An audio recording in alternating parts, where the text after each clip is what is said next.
guys.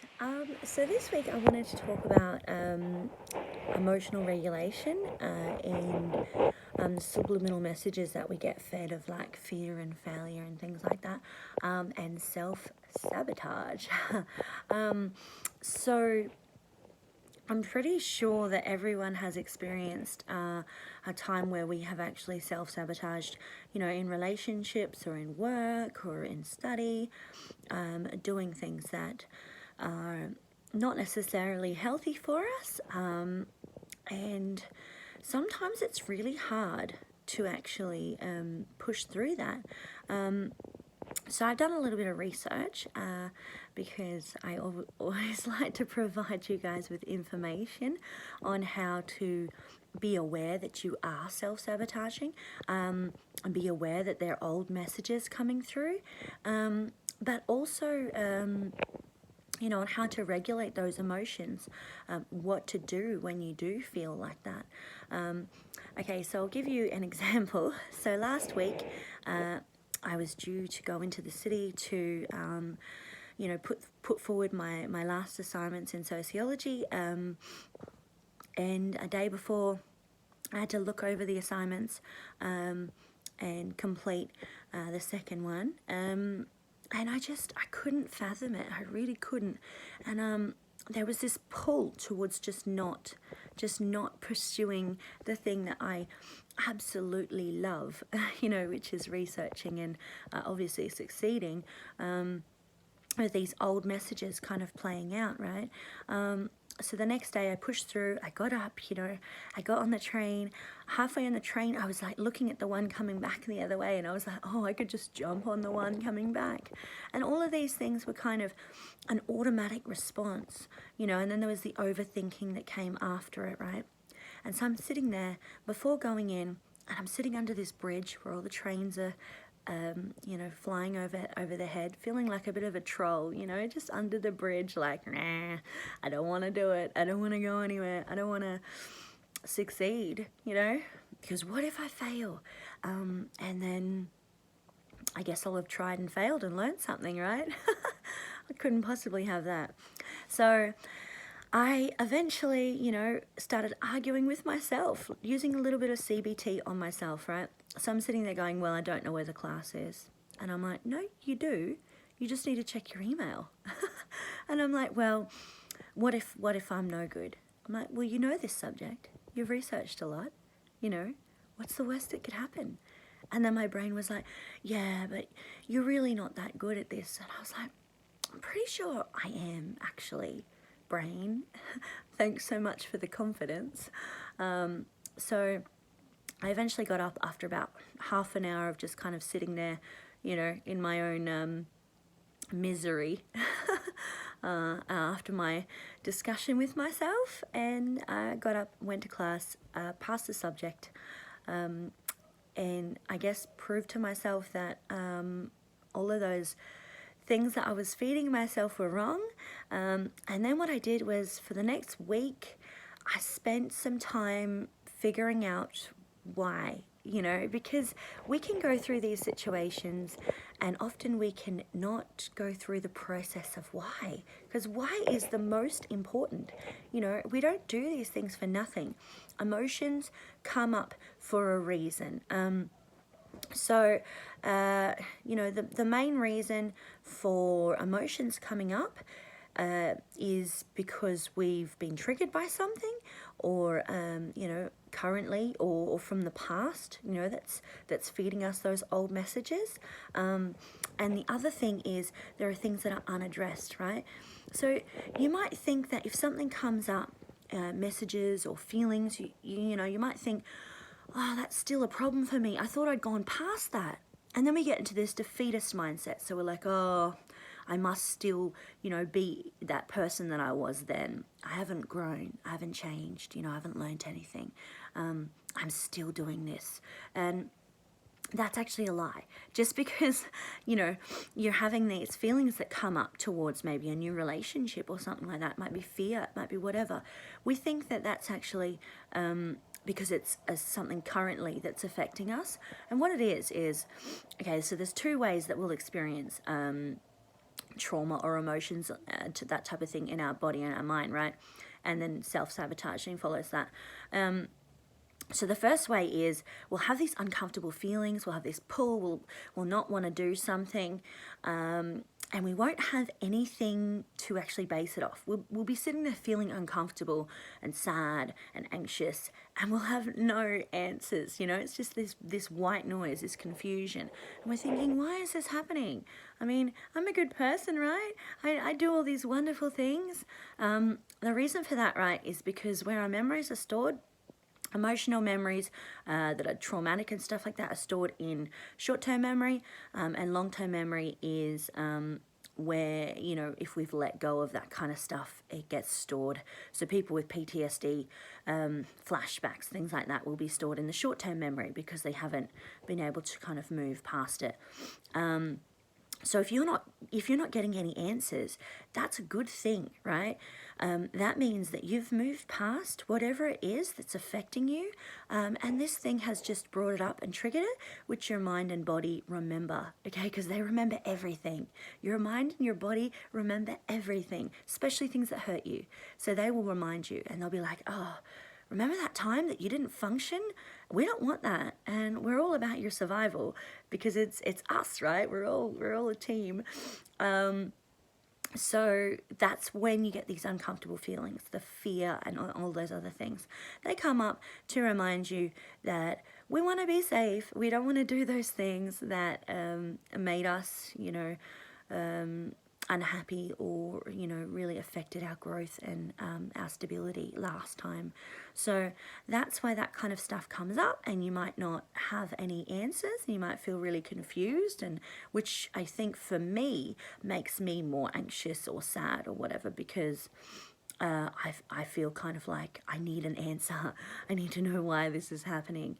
And that's why CBT and reflection tools and things like that really help with that kind of stuff, because we all want answers and we all want to grow and change and not sit, you know, in that little hole that we can dig ourselves in when all we had to do was just ask a few questions to ourselves, right? Okay, so then the other one, right? So the other one is, you know, your PTSD. So you are triggered by something, you know, those emotions and things come in, and the self-sabotage plays out by, you know, the flashbacks and things like that. It's current, right? So it may have happened a long time ago, but you haven't let it go. And if you haven't let it go, then it's still there in your short-term memory, and it's going to play out. It's going to give you situations. So that's the difference. The one where you've let it go is feelings. You're feeling something uncomfortable, you don't know why. The one where you haven't is flashbacks. Like, it's actual situations you can see in your mind, or you can place, and you can say, oh, that's what it is, straight away. The other one, you might have to reflect and go, I wonder what this is. Once you figure it out, that's amazing, because then you can put a face to whatever's bothering you, and you can, you know, go through some steps. But if it's still playing on your mind with flashbacks and things like that, then it sounds like you need to do some kind of therapy and some letting go techniques and things like that on, you know, some meditation, accessing, you know, some prayer time, all of that kind of stuff to move forward and actually let it go, so that you can, you know, just be happy, right? And we're not always going to be happy, just remember that. Okay, so now that I've waffled on about what I was talking about, I will give you guys some information. Okay, so what I've been learning about recently is some DBT stuff, and DBT is good for people who have PTSD or addiction, and also BPD, which is borderline personality disorder. So it's good for people with anxiety, depression as well, you know, a range of things. I mean, all those types of therapies are always good to learn. Okay, so we've got DBT looks at 3 states of the mind. So we've got the reasonable mind. So the reasonable mind is socially acceptable, predictable, practical, rational, robotic, problem solving, evidence-based, stability, and it's safe. Then you've got the emotional mind. So the emotional mind is like a bit of a roller coaster, reflects action, feelings, stuck or heightened arousal with your feelings, fatigue, passion, excitement, creativity, envision, fun. So those are the things that you get with, you know, the two different stages of the mind, right? And then you've got the wise mind. The wise mind is what we want, right? The wise mind is when we mix the reasonable mind and the emotional mind together so that we can be rational but not cold, you know, excited, happy, but not, you know, engulfed by our emotions, like overtaken by anger, you know, not understanding why the aggression has come. If we're angry, if we're sad all the time, but we don't know why, you know, that's obviously not a positive thing. So the wise mind. So you have emotional intelligence. You're able to understand other people, but you're also not the type of person that takes on board other people's problems, you know. You're able to communicate to other people your feelings and understand theirs. Balance, good decisions, control. So you're understanding that you're not in control of everything. You're also not trying to control other people. Peace, harmony, centeredness, coherent sense of self. So you've got raised insight, self-awareness,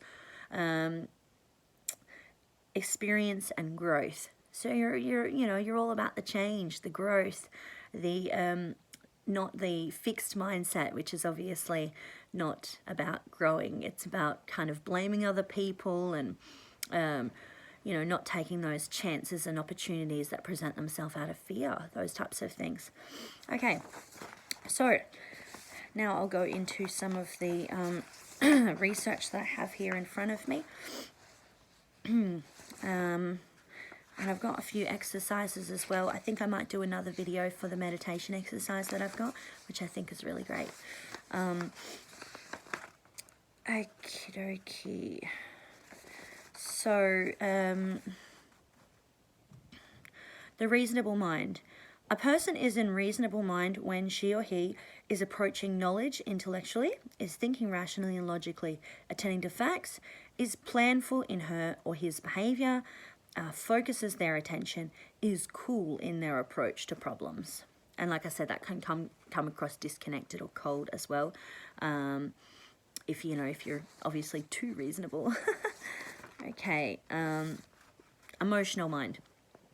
You are in emotional mind when your emotions are in control, when they influence and control your thinking or your behaviour. You are in emotional mind when cognitions are hot. Reasonable, logical thinking is difficult. Facts are amplified or distorted to be congruent with feelings. So, facts aren't obviously in play when we're when we're focusing on our feelings. Emotional mind can be very beneficial. Intense love fills history books as motivation for relationships. Intense love or intense hate has fueled wars. Intense devotion or desire motivates. Staying with very hard tasks, sacrificing oneself for others. Okay, wise mind. To get a sense of control over your mind, you have to find your wise mind. Wise mind is the integration of emotional mind and reasonable mind. For balance and harmony, you must integrate the two. Wise mind is the part of each person that can know and experience truth. Where the person knows something to be true or valid, almost always quiet, has a certain peace. It is where the person knows something in a centered way. Okay, wisdom, wise mind, or wise knowing depends upon integration of all ways of knowing something. Knowing by observing, knowing by analysing, knowing by what we experience in our bodies, knowing by what we do, and knowing by intuition. Wise mind is similar to intuition. It is knowing that it is more than reasoning and more than what is observed directly. It has qualities of direct experience, immediate knowing, understanding the meaning, significance, or truth of an event without having to analyze it intellectually. Everyone has wise mind. Some simply have never experienced it. Also, no one is in wise mind all the time. Okay, taking control of your mind. What skills? The mindfulness, what skills include learning to observe, to describe, and to participate. The goal is to develop a lifestyle of participating with awareness, generally observing and describing one's own behavioural responses are only necessary when new behaviour is being learned. There is some sort of problem or a change is necessary. For example, beginning piano players pay close attention to the location of their hands and fingers and may either count beats out loud or name the keys and chords they are playing. As skill improves, however, such observing and describing ceases. But if a habitual mistake is made after a piece is learned, the player may have to revert to observing and describing until a new pattern has been learned. Learning to drive a manual car, to dance, and to type are other familiar examples of this principle. So we're looking there at that, that autopilot, right? I mean, once you've learned something, autopilot ticks in. And when we're looking at, rewiring our brain, changing bad patterns or old messages and stuff like that, we need to be really aware, we need to be in the present moment, and we need to be analyzing what's coming up for us and reflecting, and really being aware of those feelings as well, because learning something new is amazing, and it will make you feel fantastic because it's success, right? It's the kryptonite to, self-sabotaging. Okay, so that is that. Your emotions. What I wanted to do was your emotional role models. Okay, so I want you guys to get some paper and a pen. Okay, so as a child, you probably learned patterns from others by watching how they dealt with their emotions, expressing them or denying them, or being overly reactive themselves. Make a list of the major emotional role models in your family or from your childhood and adolescence. List your parents, guardians, uncles, aunts, siblings, grandparents, caregivers, teachers, clergy, etc. So there's 5 options to write them down. My emotional role models were, and so you write down the 5 people that come up. You can write down more if you want. Okay, now the next list.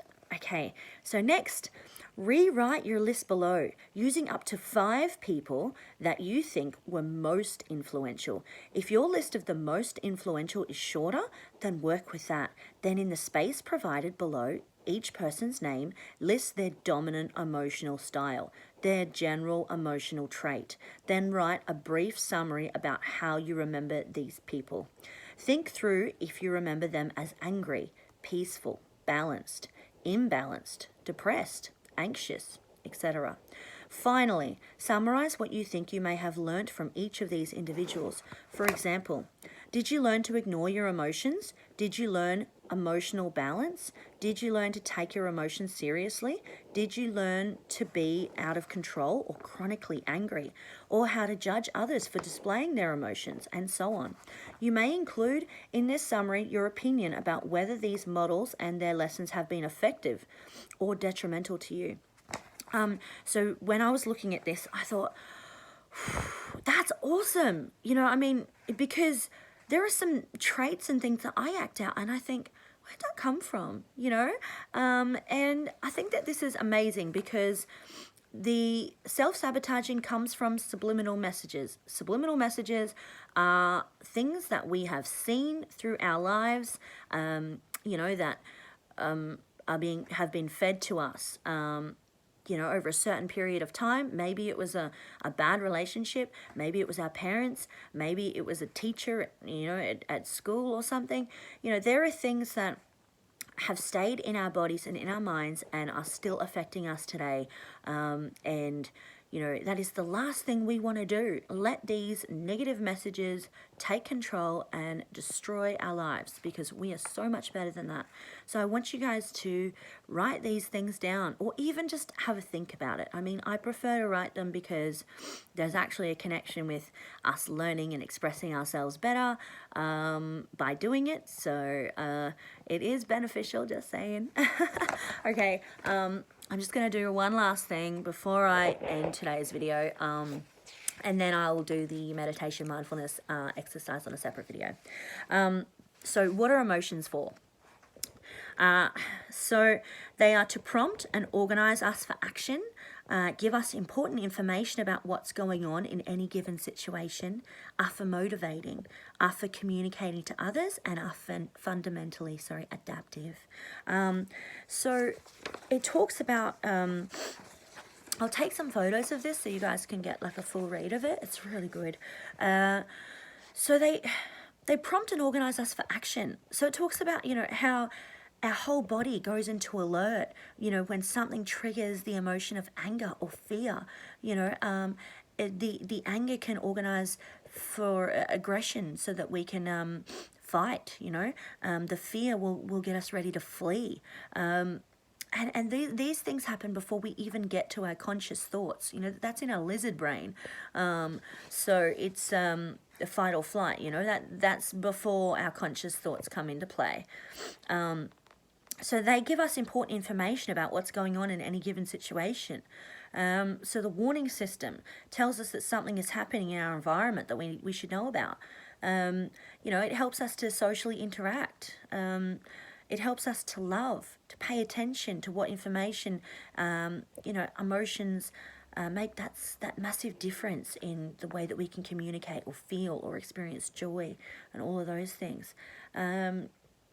So in both cases, emotions may tell you that you need to change your behavior to become more effective at meeting your needs or at forging quality relationships. Emotions are for motivating. That's why there's the word motion in it, right? Because emotions get us to do things. I mean, jealousy would get us to, you know, potentially be more understanding or accepting, or maybe change some behaviors, you know, towards one of our partners. Maybe not one of a partner. I'm not promoting more than one partner. You know, so there's a range of, you know, anger may lead you to stand up for your rights when you're being mistreated. You know, there are so many reasons that emotions are really important.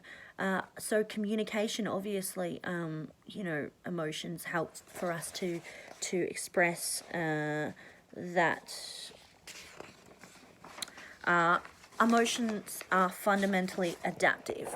Just changing my hand.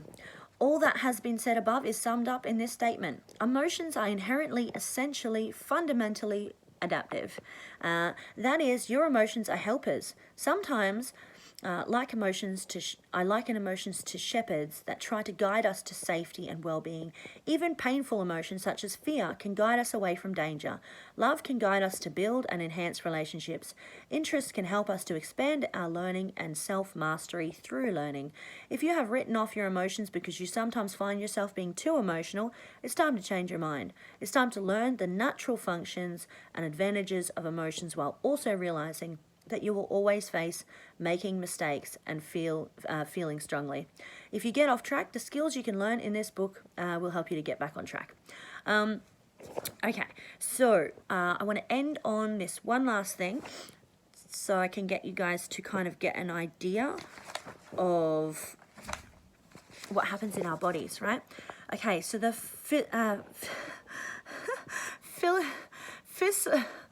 far out.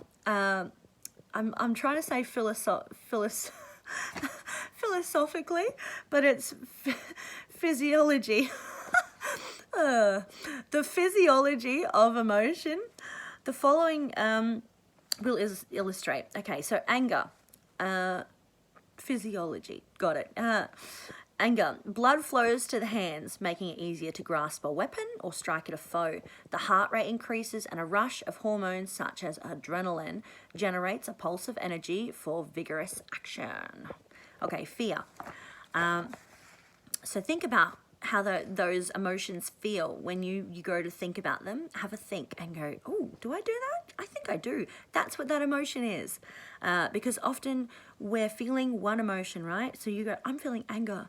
And that's the first emotion. We're usually feeling two things at once, right? There's the one that's you're feeling straight away, and then there's the one behind it. And often you might get some kind of feeling of anger or sadness, and then behind it is shame or guilt, something like that. And that's the one you really want to look at, because that shame is going to hang around. That anger is going to be gone, but the shame is still going to be there hanging over your head. Okay, so fear. Blood goes to the large skeletal muscles such as the legs, making it easier to flee. It also makes the face blanch as blood is shunted away from it, creating the feeling of having your blood run cold. At the same time, the body freezes. It only for a moment, perhaps allowing time to gorge, where the hiding might be a better reaction than fleeing. Circuits in the brain's emotional centers trigger a flood of hormones that put the body on general alert, making it edgy and ready for action. Attention focuses on the threat at hand, the better to evaluate what response to make. Happiness. Happiness increases activity in a brain center that inhibits negative feelings and fosters an increase in available energy and causes a quieting of those areas that generate worrisome thought. But there is no particular shift in physiology. One second, I need to turn the page. That helps the body recover more quickly from the biological arousal of upsetting emotions. This configuration offers the body general rest, as well as readiness and enthusiasm for whatever task is at hand, and for striving toward a variety of goals. So happiness is awesome, just saying. Love. Tender feelings and sexual satisfaction entail parasympathetic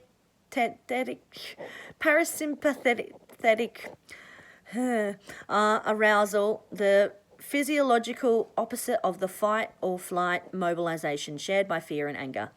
The parasympathetic pattern, dubbed relaxation response, is a body-wide set of reactions that generates a general state of calm and contentment, facilitating cooperation.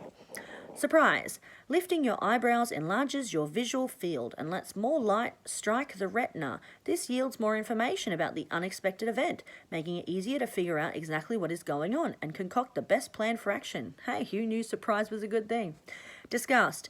The expression for disgust is universal. Jesus, these big words. Say anthropological. Anthropology is about the study of human beings, but I've never seen it written anthropological before. Anthropological studies on human facial and emotional expressions. Disgust sends a message something is offensive in taste or smell, or metaphorically so. The facial expression of disgust, the upper lip curled to the side as the nose wrinkles slightly, suggests an attempt to close the nostrils against noxious odors or to spit out a poisonous food. There you go. Who knew? It was all about poisonous foods. Sadness. Sadness helps us adjust to a significant loss, such as the death of someone close or a major disappointment. Sadness brings a drop in energy and enthusiasm for life's activities, particularly diversions and pleasures. As it deepens and approaches depression, it slows the body's metabolism. This introspective withdrawal creates an opportunity to mourn a loss or frustrated hope, grasps its consequences for one's life, and as energy returns, plans new beginnings. This loss of energy may well have kept saddened and vulnerable people of tribal cultures and primitive times close to home, where they were safe. All right. I've gone way over what I wanted to, but I had heaps of information because I haven't done a video in a little while, and I've been doing a few different courses. All right, I really appreciate you guys listening. I'm pretty sure no one's going to be here through the whole thing, but if you are, woo! So have a think about your emotional role models. Have a think about what, patterns or emotional traits they might have passed along to you guys. That's your homework for this week. And if you've done it already, you are amazing. I love you. Okay, and I will try and do that meditation video probably now, maybe. Okay, bye.